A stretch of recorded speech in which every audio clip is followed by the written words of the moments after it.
আসসালামু আলাইকুম গাইস, আপনারা সবাই কেমন আছেন? আশা করি ভালো আছেন, সুস্থ আছেন। আজকে আমার নতুন রেসিপি হচ্ছে মুড়িঘণ্ট। আজকে আমি কাতলা মাছের মাথা দিয়ে মুড়িঘণ্ট আপনাদের সাথে শেয়ার করছি। দেখেন এখানে কতগুলো মাথা নিয়ে নিয়েছি। আর এখানে আমি মুড়িঘণ্টর জন্য এখানে আমি আদা 2 চামচ আদা বাটা, 2 চামচ রসুন বাটা, এলাচ 6টা, দারচিনি 3 টুকরা, তেজপাতা, লবণ 2 চামচ, তেজপাতা 4 টুকরা। এখানে আমি পেঁয়াজ নিয়ে নিয়েছি, কাটা পেঁয়াজটা ব্যবহার করছি। আর এখানে একটা পাত্র বসিয়ে নিয়েছি। এখন আমি তেল অ্যাড করে দেব। কিছু তেল অ্যাড করে দিলাম। এখন আমি পেঁয়াজ অ্যাড করে দেবো। তো আমি পেঁয়াজ দিয়ে দিলাম 2 কাপের মতো। এখন ভালো করে নেড়ে ছেড়ে দেবো।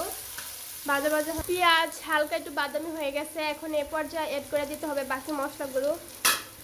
সব মশলা এখন দিয়ে দিব। আদা, রসুন, তেজপাতা, এলাচ, দারচিনি একটু ভাজা ভাজা হয়ে গেলে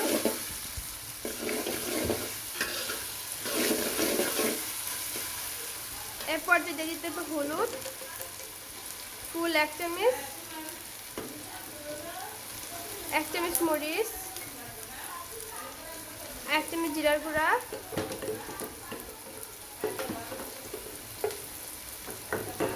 দিয়ে দিতে হবে ধনিয়ার গুঁড়া।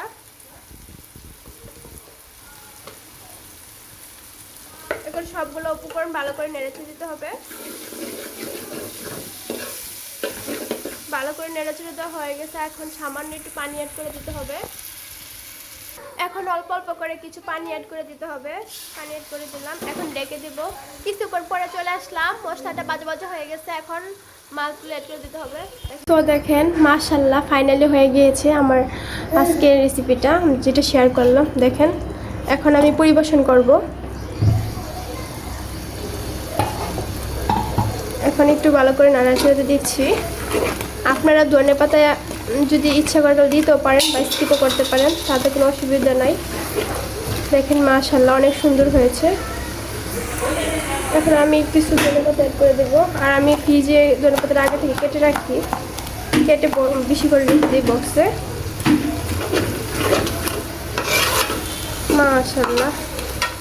মাশাআল্লাহ অনেক সুন্দর হয়েছে। দেখেন কত ভালো হয়েছে।